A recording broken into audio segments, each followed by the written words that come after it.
Katatagan, ito ay ang kakayahan ng isang tao na muling tumayo at bumangon, manumbalik sa orihinal niyang anyo matapos mabaluktot, magulo, at mahirapan. Ito ang kakayahan ng buong tatag ng harapin ang pagkasiras.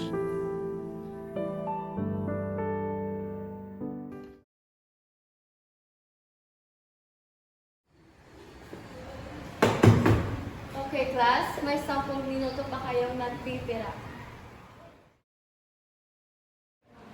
Okay, class. Oras na upang magtalumpati.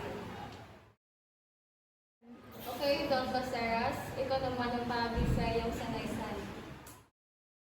Maihaling tulad dito ang mga guro ng ating bayan, ang kanilang kakayahan na muling tumayo at bumangon matapos ang matinding mga pagsubok na kanilang kinakaan.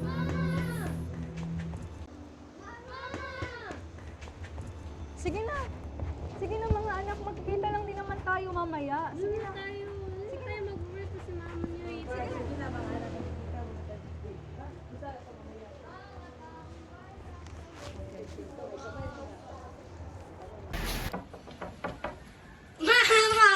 Mga anak.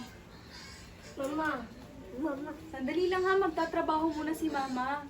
Yaya, pakikuha nga ng mga bata. Yes po, ma'am. Kung ang iba ay umuwi sa bahay upang magpahinga, sila ay patuloy pa din sa pagtatrabaho upang panagutan ang kanilang serbisyo. Sa bawat papel, tsock at tinta ng ballpen ay nakataya ang kinabukasan ng kabataan. Tugo, pawis, oras at salapi ang isinasakripisyo ng ating mga guro para sa atin.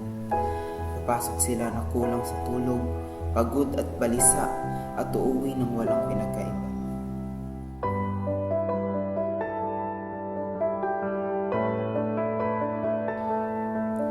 Kung wala ang mga guro, wala rin ang mga doktor, walang inhinyero, at walang matututo.